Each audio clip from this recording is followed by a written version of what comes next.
I want you to have a vacation. I don't know what that means, but just have it, please. I want to be digged down and celebrated. So. Exactly. Thank you. You two can talk about Simple that. needs. Yes. Welcome to Bitch Talk. I'm your host, Erin. And I'm co-host Ange, aka Captain Party. 2026 brings us into our 13th year of podcasting, and we're proud to be here. Thank you to our followers and longtime listeners for voting us Best of the Bay Best Podcast for 3 years in a row, and to SF Film for adding us to the respected list of essential SF winners. If this is your first time listening, where the hell have you been? But better late than never. We're like if the rap group Salt and Peppa met the show Grace and Frankie and had a baby. And if you don't understand what that means, ask Jeeves. And now, on with the show. Clink!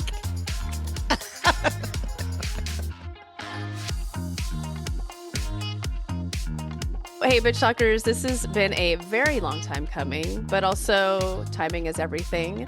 We are welcoming to the show Dr. Akilah Cadet. She has her website, The Change Cadet. She also has a book called White Supremacy is All Around. And guess what? She has a new podcast called Humane Rights. And I've been seeing all the things. You got a big old advertisement over in Oakland. Just big 10 old casual billboards all throughout. Just hanging out. And I was like, man, why don't we do that? But anyways, welcome to Bitch Talk. Thank you so much for being here. Really nice to meet you. It's lovely to meet both of you. I'm thrilled to be in your presence. I've heard so many wonderful things for so long from so many people. So it's great to be here. As you both know, as the title of my book, White Supremacy is All Around, Notes from a Black disabled woman in a white world. I am disabled. So what I want to do is an image description for any of my disabled fans, followers, fellow activists are listening. And that is, I am sitting in my office in Oakland, California. I have a bookshelf behind me with a whole bunch of shit and portraits of my angel dog, Marley. I am wearing a bright sweater that is blue and green. I have long golden braids that are tucked behind my headset that I have on, and I have a black podcast mic in front of me. I have a honey complexion and dewy ageless skin because of my disability, hazel eyes, and all of that makes me a bad bitch, which are my pronouns, bad bitch. Some people may know it as she, her, and that's me. So I'm just happy to be here. Oh, that was wonderful. I don't think we've had anyone do that on our show. So thank you. Oh, yeah. Oh, and then for everyone, the white t-shirt says, my love language is dismantling white supremacy. And I love that you have that because I have that in my notes as well. So why don't we talk about your love language? I mean, that could be the whole conversation. Well, it's not going to be the whole conversation because Gary Chapman, the white man who wrote the book, The 5 Love Languages, is homophobic and racist. Cool. So I always like to share that. I always like to share that with folks. Are those 2 of the 5? Yeah, exactly. Wow. Okay. Yeah. And the reason why I know that and I share that, because I was a love language person, like physical touch, acts of service and doing all that other stuff. But I am the child of a lawyer. And so the original title of my book was My Love Language is Dismantling White Supremacy. That's what my contract is for with the big publisher and everything. And so I naturally got the trademark for it because, again, child of a lawyer.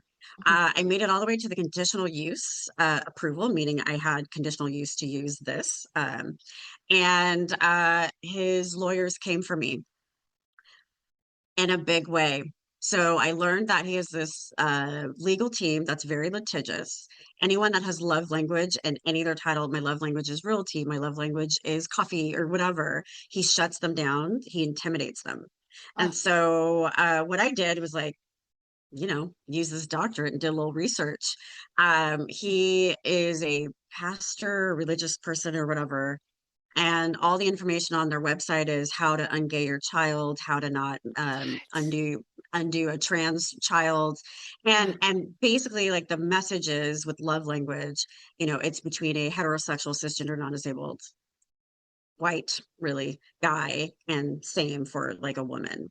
And no one knows this. And here I am writing a book about dismantling white supremacy, and I'm experiencing white supremacy from a white guy who has more power and privilege than me.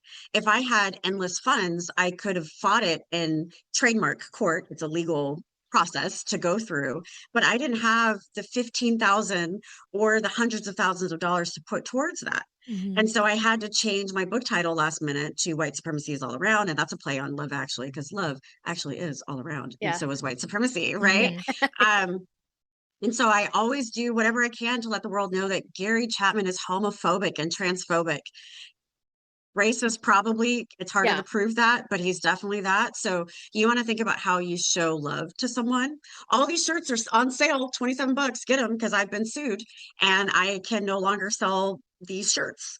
So here he is using his power and privilege. And the very letter that I got from his lawyer said, we absolutely believe in dismantling white supremacy.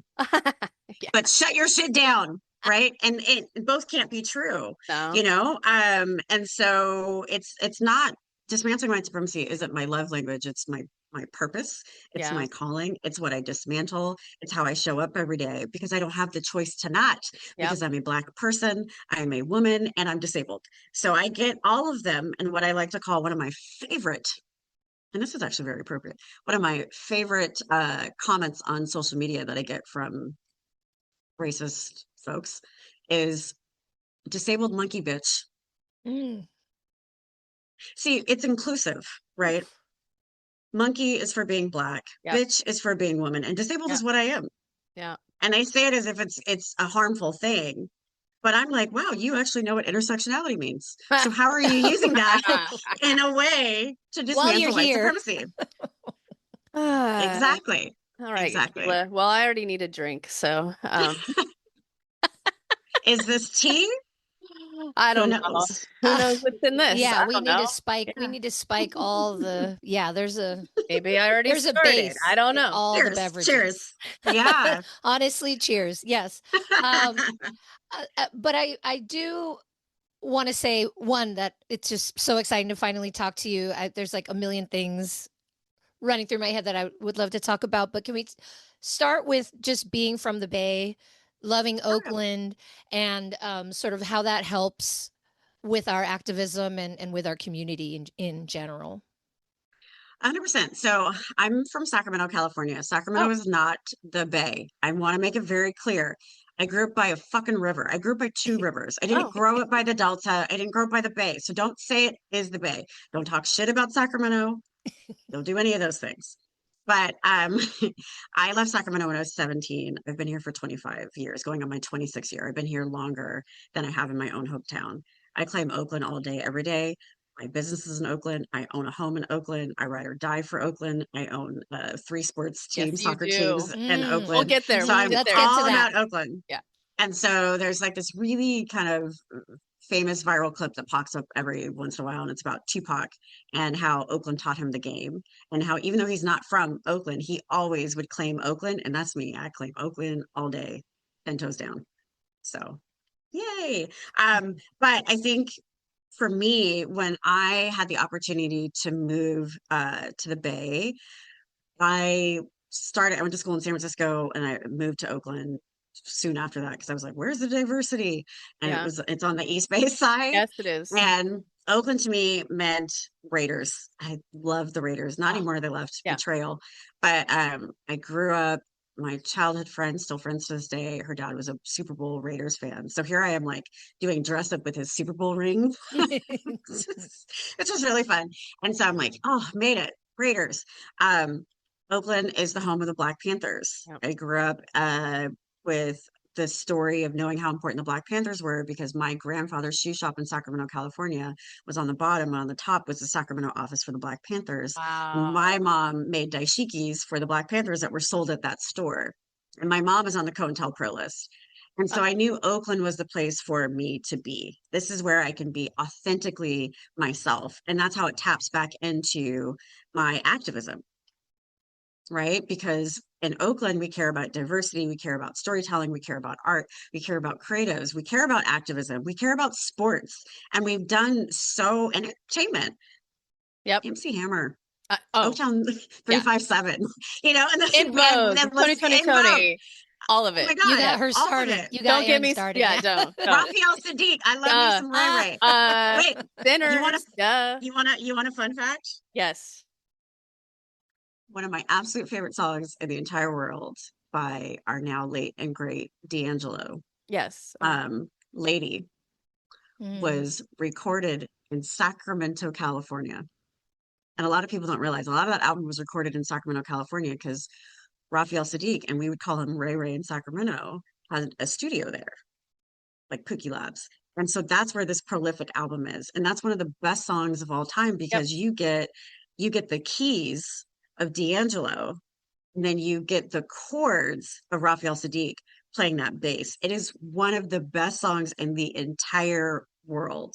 And yes, Sinners is also a wonderful example of how Raphael Sadiq came in as the music producer to put everything together, and then tied to Ryan Coogler, which is also Oakland. Yes. So like, correct. I mean, that's why I always stress the importance of our creative scene that we have here. Yeah. You know, and here's another fun little tie. Ryan Coogler's first film was Fruitvale. Yep. And that's obviously about Oscar Grant and how big that was. That ties back to the momentum of the 99% movement. And then Oscar Grant happened after that, the activism that happened there. And now today I'm on the Oscar Grant Foundation board. Oh, you are? I am. We need to talk. We're going to have to talk after this. We'll do an offline. Yeah. And so, yeah. And this is what I'm telling you about why I fucking love Oakland so much. So. No, there's something about it. I don't know what it is. I grew up in San Leandro, so right next door. And it's so, I mean, outside of it, it's undervalued and it's shit on. It's just been shit on for decades, but so much has come out of it. And maybe that's because of that. I mean, I don't know. I don't know what's going on in Oakland, but I love it. Yeah, I mean, we're going through a really interesting transition, like most cities coming out of the livable pandemic that we're in. Yeah. Right. So we're figuring that out with, you know, a new mayor that's here, and this need to get back to the diversity while you have this pooling factor of I don't want to say racist, but some racist white folks and those who identify proximity to white supremacy who want to shift and change the culture to turn it into motherfucking Walnut Creek.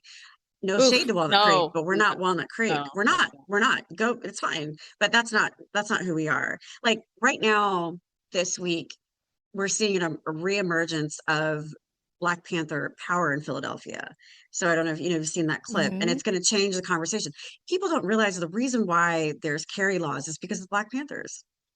And so I'm curious to see now that there are groups of Black Panthers that are coming out and holding and carrying and doing in a legal way, what's going to happen with that conversation of guns again. Right. So, but again, that's because here in Oakland. Yeah. Oh boy. Too much? No, I just need like 30 seconds to process and ingest and let it soak in. Virgo.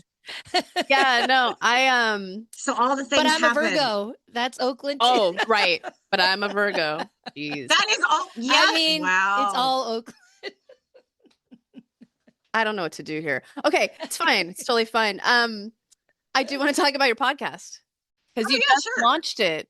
I did. And you did it in Seal Creative Space, which we love too. Yes. And with one of our favorite guests. With Kamau. I mean, Kamau's like, the best. The best. He's the best. And can you talk about, but can you talk about the, why now and why like this kind of, I don't want to say bigger platform, but just a kind of a different platform maybe for you in terms of being on camera, doing the show. You know, face to face, not in your home like us and like, you know, wearing sweats. My first podcast is a Change Cadet podcast. It's still available. Episode 18, which is what I call the episode for white women. It's very applicable. Listen to that for the white women who are having a hard time right now. That was my first podcast. My second podcast was actually the biggest platform I was ever on. And that was through Betches Media in New York. And that was Soft Black Woman. That was like a weekly news vertical podcast with the intersectionality of, being a Black person, but because of Zionism, I no longer have that podcast. And so I was put in a position of like, how do I tell this story? Because originally Soft Black Woman was paired to match my book when it came out. So Cecilia, who is the legend, the creative legend, and co-owner of CL Creative Space and CL Media Network, came to where I am right now in my home and was sitting next to me while I was recovering from major surgery. And she was like, you're looking for a podcast home. And I want that home to be with me. And I said, say less. And so this is 2 years ago. And so we've been working on this development of figuring out how to provide content that allowed someone who looked like me, so not a white guy, who'd be able to have conversations around different topics, different things. And so came up with Humane Rights. Humane Rights was the title that I had with some other creatives to figure out how to help people like tap back into humanity. And this is like an vote, like prepare for getting Kamala Harris and Joe Biden in office. And we were all overwhelmed by the pandemic and the influx of how people wanted to like do the work and shit. So we couldn't get off the ground. But I reached out to them and I said, hey, I think that'd be a great name for this podcast. And they're like, yes. And so Humane Rights, humane, I'm not saying humanity, humane is all about getting back to humanity because we have forgotten what that is. Politics have been memeified. We have genocide happening in multiple places around the world. We're seeing constant images of trauma from what happens in my country, Haiti, what happens in different places in Africa, like the Sudan and Congo. We're seeing people here, even in the United States of America, still not understand how white supremacy shows up in so many ways. And somehow someone's going to do something like egregious and say, how are you? And you, someone who carries intersectionality, you're supposed to say, Yeah. I'm the child of an immigrant. I'm concerned about ICE. I am a Black woman who's lost money and lost jobs of what we've had last year. I am disabled. I think about my healthcare all the time, even though I have private healthcare insurance. What happens publicly affects what happens privately. I can't. I don't know. I have major depressive disorder. I'm always wanting to not be here. Like, but I'm fine. How are you? Yeah. Yeah. Right. And so I wanted to be able to have a platform to kind of role model how, joy is a form of resistance for sure, but how we can talk about current things from different parts of intersectionality from the industries and the people that we talk to, and showing real time how to learn and unlearn, how to tap into that joy and remember to keep being amazing. And so that's essentially what it is. As we do. So we film it at CL Creative Space in Berkeley, California.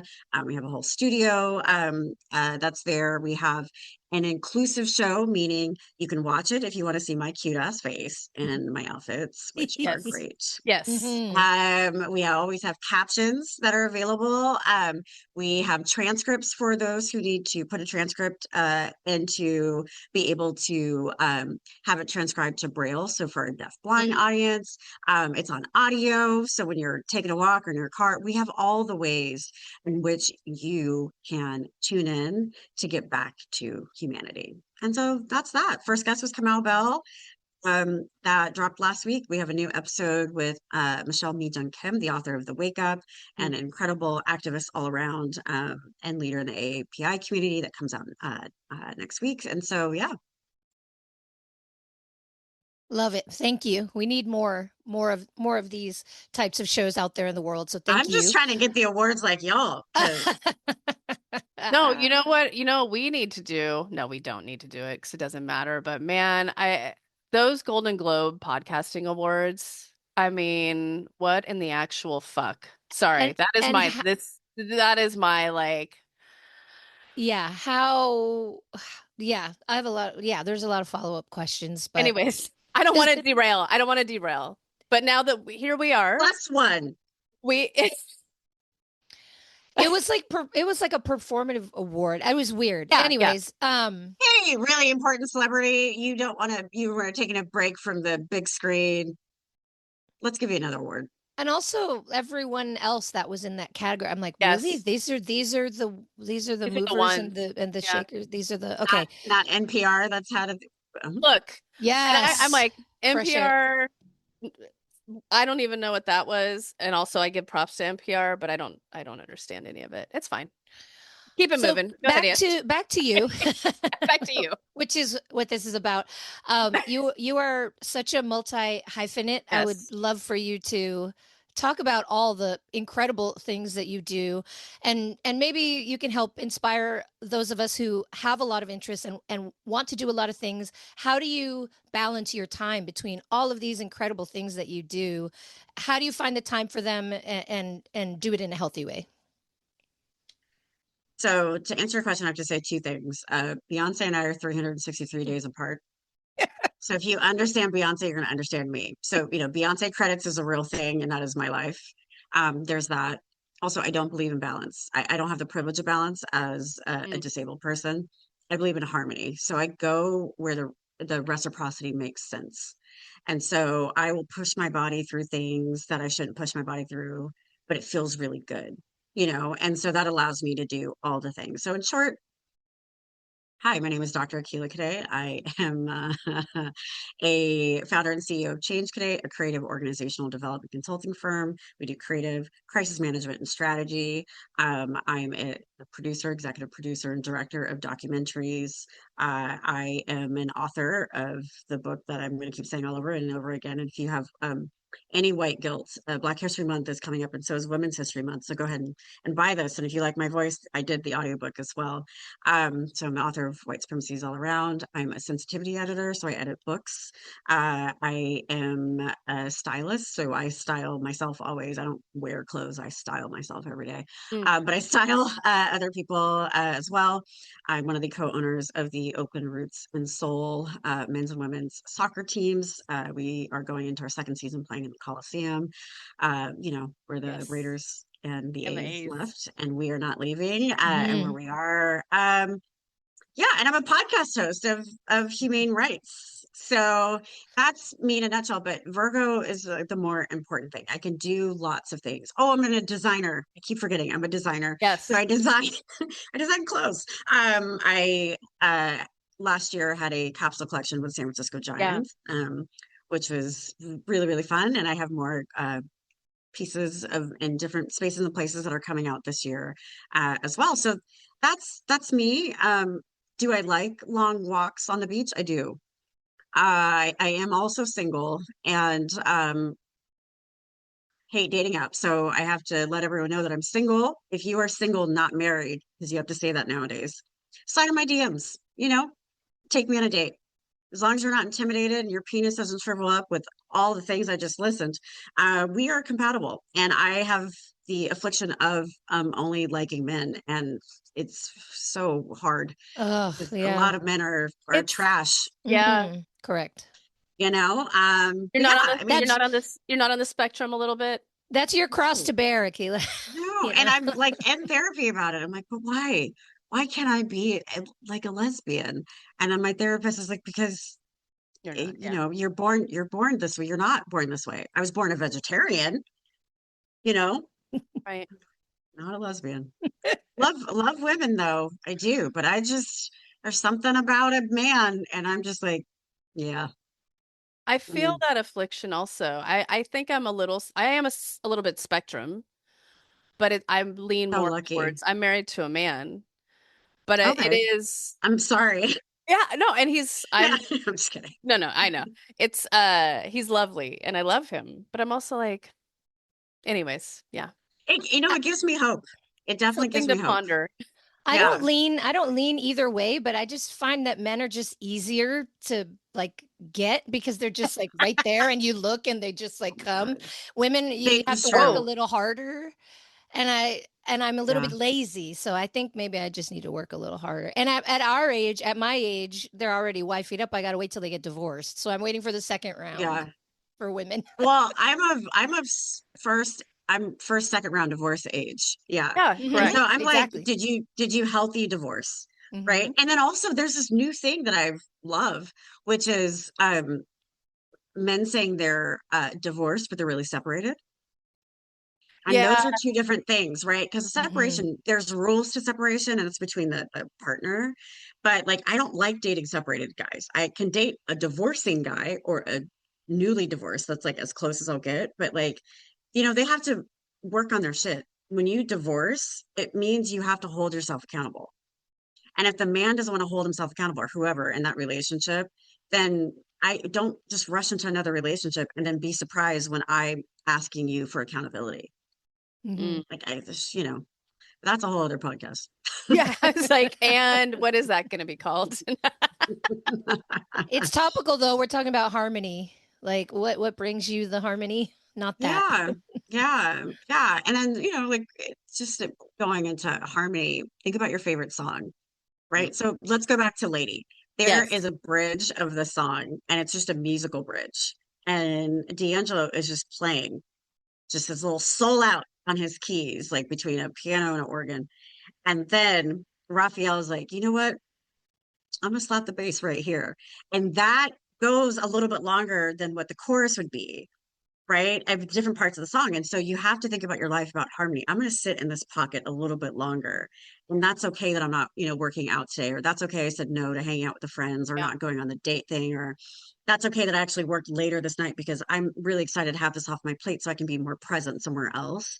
And so I've been really like doing what I can to help people realize that you got to do it in centering of the joy. 2025, yes, super important, but we have to build that same muscle in 2026. Mhm. Otherwise, we'll just tap ourselves out and drain ourselves out. I live in chronic pain. So for the folks who have FOMO, I have Ehlers-Danlos syndrome, which is a rare connective tissue disorder. Go. No, we We covered covered a a whole documentary documentary about it. about it. Anyways. And that's how we learned about it. Yeah. We should talk to you about that too. Do you know, like, I don't get this reaction a lot. And it means so much because I'm so accustomed to having to explain what Ehlers-Danlos syndrome is, because it's not, MS. It's not like something that people can understand because the storytelling is there. Mm. So I will 100% cry later, but I'm going to be on right now. So thank you for doing that, Maria. We'll for sure talk about it. But in short, there's 13 types of it. My body doesn't know what to do with collagen. The type I have, less than 1 in a million people have. I have myopathic Ehlers-Danlos syndrome. There's 30 studied cases. So I have a rarer type of a rare thing. Yep. For me, it means I have dislocations some of the time. They're more on the rare side, but I have subluxations every day, usually with my fingers, wrists, something is coming out. I had to put my shoulder back in. Yesterday, I put my sternum back in, fun stuff. But it also makes my body think I'm having a heart attack every day. So I live with the symptoms of a heart attack, and I can have a heart attack and die at any moment in time. So because of the collagen deficiency, my arteries, the blood flow in my heart, I have vessels, arteries that will just close, causes a spasm. So chest pain every day. Some days I get shortness of breath. Some days I get pain in my left arm. Some days I can't get through the spasm and I have to go to the emergency room, where I always tell myself, maybe that's where your husband is. Maybe he's there. Maybe he's going to be the ER doc that's going to like save your life. And you have a nice story, but it hasn't worked out that way. So I live in a lot of chronic pain. I also have a rare spinal arthritis. I'm in pain all the time. Mm. I have a rare kidney disease, so I can't take anti-inflammatories. So I can't take ibuprofen. I can't take naproxen. So I'm in pain all day. I can only take narcotics. I can't do that to the end of the day because I run a business. I do all these things. I drive, and as much fun as my narcotics are, that doesn't allow me to take care of myself, Mm. just in general, financially, all the things. And so that's why harmony is really important, but that's also why I give none of the fucks and I say and do whatever I want to, because today could be the last day I live, but today could also be the last day I do something a certain way. And that's really what has also made me the unapologetic Black disabled woman that I am, in so many ways. So fun tangent. Mm. No, thank you for sharing that with us. The documentary, for our listeners as well, it's called Complicated. We had the director on, Andrew Abraham's really powerful documentary, and just getting that glimpse into what this is unbelievable. I'm And gonna tune in. we're already at odds with our medical system being Americans, and now having this rare disease. It's like the double fucking whammy. It's unbelievable. So I was diagnosed with Ehlers-Danlos syndrome in 2021. Oh. 2022, I was talking about rare genetic conditions on a panel. The president and executive director of the foremost organization in the world, Ehlers-Danlos Society, was on that panel. I was invited to be the keynote speaker in Ireland, Mm. 2023. And literally in my talk, I was like, I was talking about the intersectionality of pain and being what it means for Ehlers-Danlos syndrome and the Black community, because there's a lot that's there. It's really like white centered. And so I changed my slides last minute. I said there was a tech issue. I lied. And did my whole talk. And at the end, I said, but none of this matters because this board doesn't care about me. This organization doesn't care about me because there's not Mm. one single Black person on the board. There's not, there's only one BIPOC person, Black Indigenous person of color on the board. And I was immediately invited to the board. And Mm. now in 2 weeks, I'm going, it'll be my, third year on this board. And I'm still the only Black person and the only person of color for North America. Mm. And there's only one other BIPOC person on the board. And so I carry a lot of anger and frustration that when I'm speaking up for all BIPOC folks, I have to be the angry Black woman. Yeah. And I'm not, but that's how I'm perceived because Yeah. it's a predominantly white board. And they all know I talk about how that is a problem, and it'll be one of the issues that will be up again in this board meeting. But it is Ehlers-Danlos syndrome, I wouldn't wish on anyone except for Donald motherfucking Trump, but Mhm. it's one of the worst things to live with in life because it's multifaceted, systemic, and you have multiple comorbidities as a result of that. And for me, the type I have is progressive, and so that's why I have a cane on the cover, because I'm a cane user, and I am what we call dynamic. I'm dynamic. Mm. Dynamic disability. So I have a parent and non-apparent. So some days you'll see me with a brace or a cane, and other days, you won't because I have enough strength to be up there. But 100% of the time, I'm in pain. Mm. So I don't know where you get the get that, but maybe now I do know how That's and that's where you that's get just how I get it. the energy, but like all the sports shit. Please, I Oh want you yeah, to talk about the Roots, the Valks, the Oakland yeah, Soul, but your interest and your investment in those things. 'Cause I feel like that's the joy, yeah. right? I hope. That is a joy. You know, when I was like a kid, I wanted to be a pediatrician. I was Mm. pre-med too. Um, I played sports though, but I never thought I could own a sports team because I never saw anyone who looked like me to Oh. own a sports team. I played basketball and tennis, but I'm a child of an immigrant, so football, aka soccer, was always there. See my dad like juggling the ball or whatever. And so I was given this opportunity by accident to come into ownership, all because of racist ass Lululemon. Oh, So wait, but are you gonna tell the story? I want to know. Yeah. of Lululemon, Can you? Well, just because Of of this that's why you company, or were. if you don't want to say the company. that Lululemon is racist. Lululemon is racist. Lululemon is racist. I say it all the time. I don't have a problem saying that. But you want the Lululemon story, or do you want how No, Lululemon connected me but to the yeah, roots? why that connection? Just Yeah, because that was out? yeah.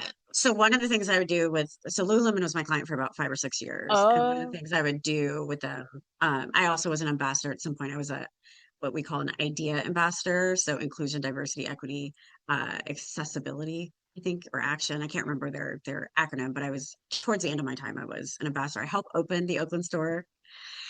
I also love that the Oakland store is no longer Yeah. for Yeah. so many reasons because they were trying to Walnut Creek that shit. But anyway, Right. one of the things I would do is vet urban partnerships. So I was asked to go to the headquarters, the training facility of the Oakland Roots and Soul, which is the Raiders training facility in Mhm. Alameda, California. So I went, some execs for Lululemon were there, and urban partnerships meant not a skinny woman, size 2, who did Pilates in the middle of the day, right? So urban markets were just not white Yeah. cities, right? When it came down to it. So because Raiders fan, childhood Raiders fan, I was like, what? I get to go to the Raiders training facility? No way. And so I would go. I'm like, don't know what to do with myself because I'm like, oh my God, and that's the, like seeing all these really cool things. So Idris Arganjawal, who is the co-founder of the Oakland Roots and Soul, did this presentation, also native Oakland Bay dude, and does this presentation, and he does a little sneak peek on how a women's team will be announced soon. And they have crests. Crests, for folks who don't understand soccer, are the logos of the team. So he had two crests up, and I think you probably have it figured out by now. I'm like, hey, here's what's wrong with your crest. You should do this, this, that. Sorry, not sorry. I'm a Virgo. And so he's like, okay, thank you. And so at the end, I went up to him and I said, just so you know, Lululemon is my client. So if you need help with what you're doing, because it's incredible, it's purpose driven, rooted in Oakland, like so many things. Like I would love to learn more. He like walks into my car and we exchanged info, and he's like, yeah, let's for sure talk. And by the way, I'm a Virgo. And I was like, yes. We're 2 days we're 2 days apart. We really love us. And so the next day he was like, hey, thought about it, and I would love for you to be the person to introduce the soul to the city of Oakland. They were doing this whole like community event. And by the way, I took your notes. And so the crest is like, I'm part of the crest. It was a community effort, but like I was part of this big change to the design. And so I was like, cool, I'm gonna do all of those things. Slight problem, I've never been to a game. So I went to a game that weekend. I felt how I felt at Roracle. I felt how I felt at Raiders games. I felt how I felt in the tailgating, right? And I was like, whoa, this is special. And so for about a year, I would meet with different execs. And then finally, the president, the chair of the board, called me down to the training facility. He said, hey, I want you to lead our community investment round. I said, no. He's like, he's a white guy. So he's like, no. I want you to do it. A wonderful white guy. I said, I hear everything you're saying. I don't do that. But if you want to talk about the branding, or the strategy, that's like my thing. I've never raised money in my entire life. He's like, no. And so after a while, I like, he is not this, but in my internal thoughts, I was like, I could be a mediocre white man, because that's what a lot of these white guys do. These bros raise all these this money, and they're not even half as smart as the three of us, right? And so that's what we did. He did the same thing to me. I became the lead investor for it. We're originally looking for like a celebrity star power who could represent Oakland. And he's like, that's you. And I was like, that's not me. I'm not that. And he's like, no, but you are. And I was like, no. It turned out apparently I was. First day we raised $1 million. The close of the first raise was $3.1 million. It's the most successful community investment round in American sports history. And then all of a sudden, I became part of the team. And so I invested actually my own money in the team. And I also represent 3.6 million of the team. And so I'm a personal investor, and then I represent this money for the community. So that's how I became a sports team owner. And then I didn't know I'd be a disruptor in sports. And so now there aren't a lot of women who are in sports. There are women who are husband wife who are there. There are solo women too, like, who do it as well. But like, there aren't a lot of folks. There definitely aren't disabled folks who are in that space that carry my intersectionality. And so now I talk on panels and I do all these things. And, I became what I call sports Akilah. So that is one of the things that got me into the position to do some work with the Valkyries. And so I've done a few creative projects with the Valkyries.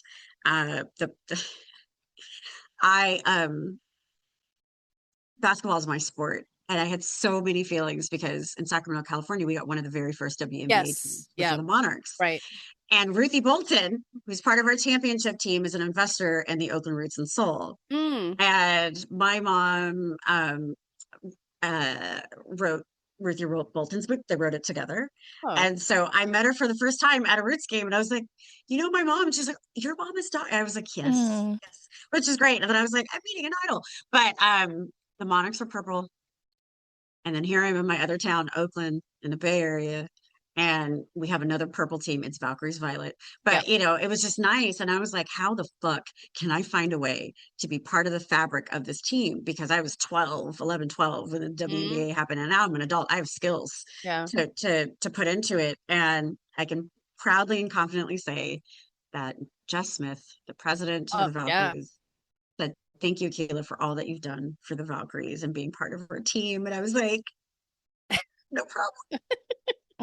No problem. So as soon as like the team was developing, I was able to link in with folks and connect folks, just like the Roots and Soul have done for the Ballers, the Oakland Ballers. Like we are always about how can we share? And yes, WNBA is a different league and a big team, but you have to know who to be connected to and the pulse and the culture of the Bay Area.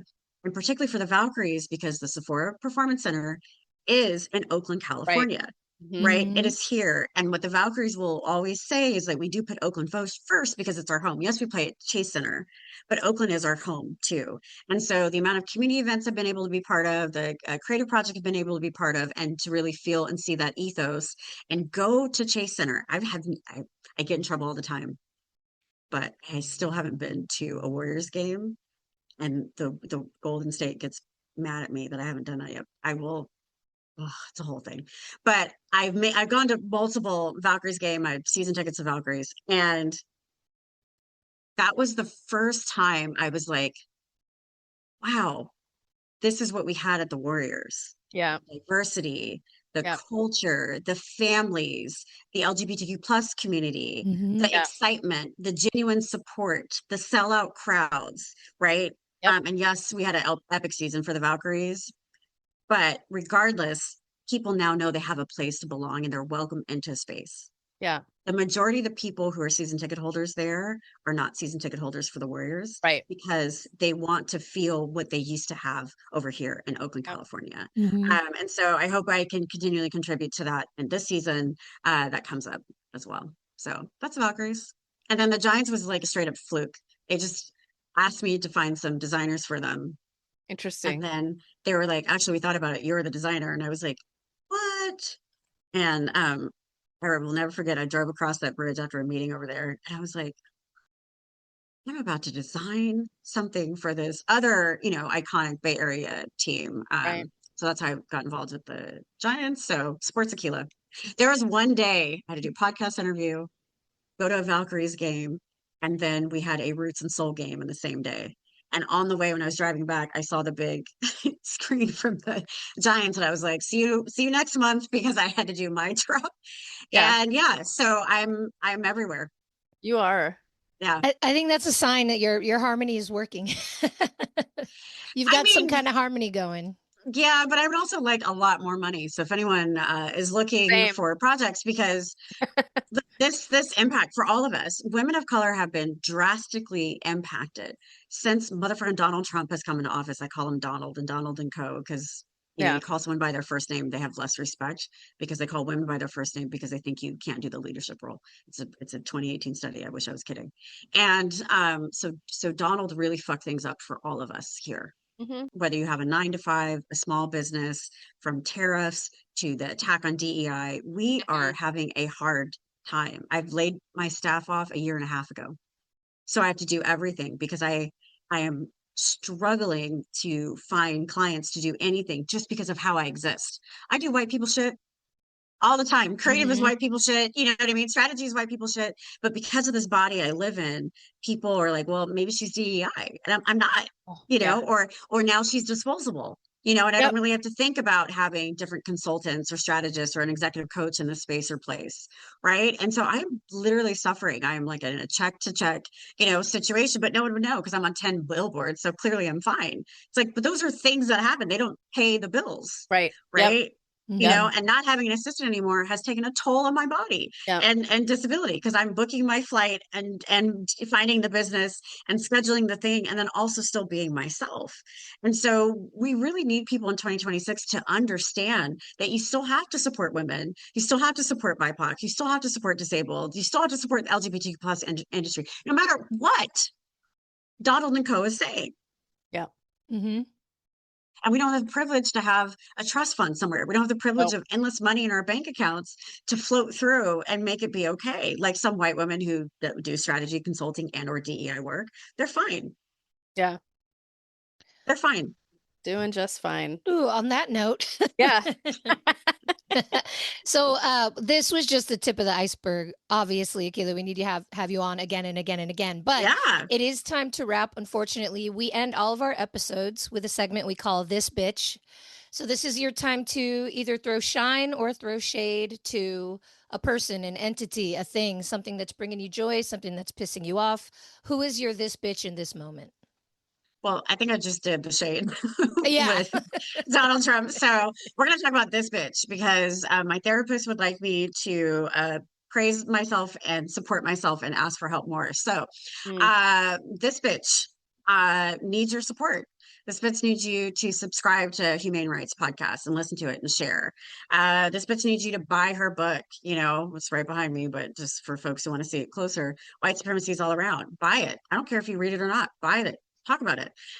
Put it out there. Buy the merch. This bitch wants you to buy her merch that's available. And this bitch wants some contracts. So if you need a consultant to strategize, create, you have a crisis, let me solve that and pay this bitch so I can still do this work. It is not easy to do. It is not easy to do. And my cup is empty and it has a hole in it. Holes in the bottom. And as much as I do to fill it up, it's coming out. So follow at Change Cadet. Follow at Humane Rights Podcast, slide in my DMs, go to my website, buy my shit, hire me so this bitch can eat and this bitch can pay for her healthcare. I'd also like to advocate for a trip for you. Vacation. You know, oh my God. I'm manifesting. I want that as well. Millionaire Akilah. Woof, we went places. We had a good time because white people wanted to do all the work. And that's when I could really celebrate myself. Yeah. But I can't even like get a massage at the Claremont right now, you know, and I deserve those things, but I do deserve a trip with a man who actually wants to pay for it. So that money I keep myself. But I need to be celebrated. I need love. I need support. I need a better support system. And that can start by people really like subscribing. It's that simple. It's free 99. I don't give a shit if you listen to it or not. Subscribe. Because the more subscribers I have, the more sponsors I get.